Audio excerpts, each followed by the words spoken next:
A specter is haunting America, the specter of fascism. Now, fascism is not the same thing as Nazism. When we think of fascism, we often think of Hitler's regime in Germany. And Hitler's regime was, in a sense, fascist, but it added all these new elements, including a kind of systematic anti-Semitism, a targeting of Jews. That was not part of original fascism. Mussolini, for example, had very little to do with any of that. Mussolini is the quintessential fascist. And fascism, in its quintessential meaning, is the kind of merger of the state and the corporate sector to achieve a kind of unifying socialist goal. Now, in fascist regimes, there was a private sector. Unlike in the Soviet Union or Cuba, the government didn't nationalize or take over the private sector, but it mobilized the private sector. It controlled the private sector. It cajoled the private sector into doing what the state wanted. And we're seeing this happen in America today. We're seeing the creation of, you could almost call it a shadow state. This is a term that the political scientist Jonathan Turley uses, a shadow state, referring to the government working in kind of tandem with private corporations, with private media companies, to do things that the government itself is forbidden from doing, to impose coercion, including censorship, on people that the government itself can't do. Now, here's Jen Psaki, the press secretary, talking about social media censorship and how the Biden administration's collaboration with Facebook to get people banned for, quote, misinformation or disinformation is insufficient. There needs to be a comprehensive regime of censorship. Listen. You shouldn't be banned from one platform and not others for providing misinformation out there. And there it is.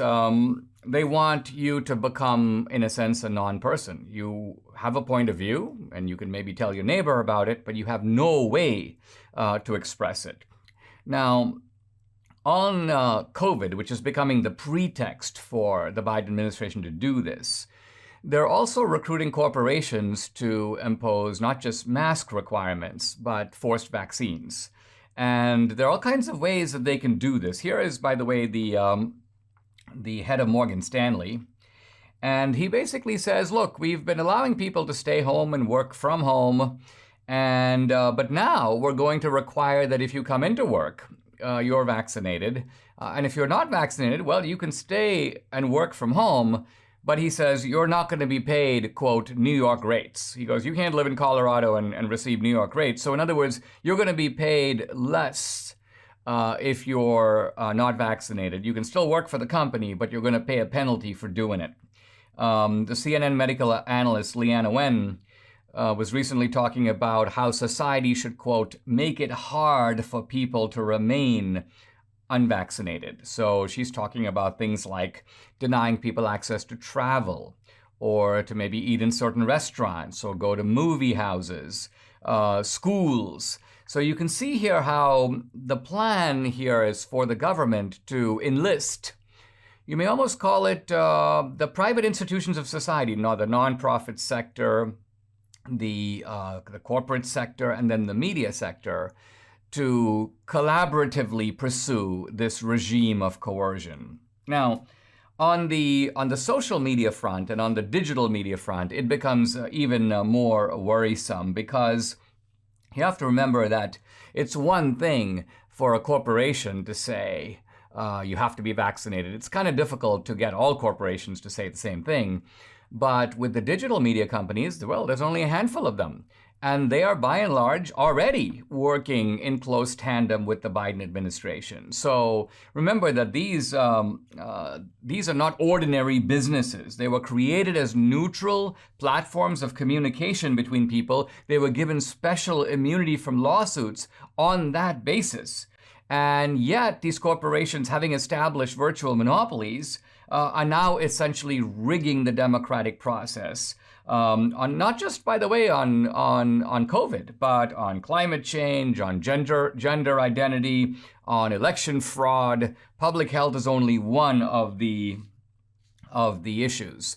And look, what can happen here is that you have citizens who essentially don't go along and they become non-persons. You can't work over here, you can't eat over there, you can't go see a movie, you can't express yourself on social media. So you, in a sense, disappear in your own society as a citizen. And by citizen, I mean someone who has a voice in the public square, because these digital platforms are the public square. Now, it may seem that I'm being a little bit maybe cavalier in using the term fascism here, but I'm not, because fascism at its core is exactly what we are now seeing. It's an American form of fascism, but it's fascism nonetheless. And we see this not just with the kind of overt observation that the government is working with the private sector.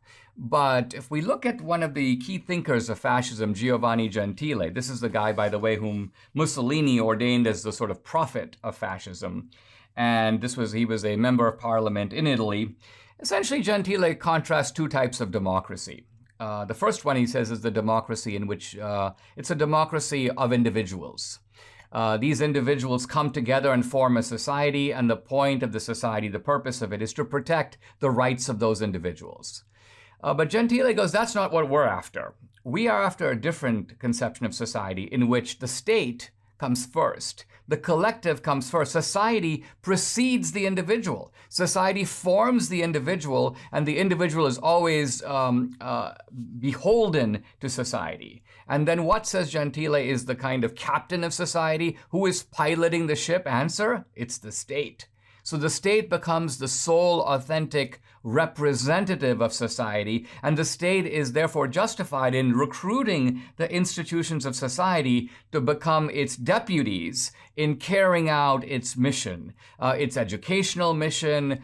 So its mission not only of education and indoctrination, Gentile doesn't hesitate to use the word, but establish coercion throughout the society. Because what are you doing, says Gentile? Nothing more than taking these isolated individuals and kind of whipping them into shape and making them subordinate to what they should be subordinate to, which is the singular purpose of the fascist state.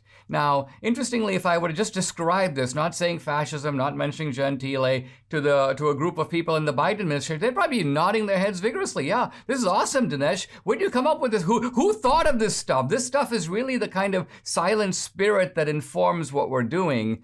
And yes, it is. It is, in fact, the fascist strain in American progressivism now showing its ugly dictatorial face.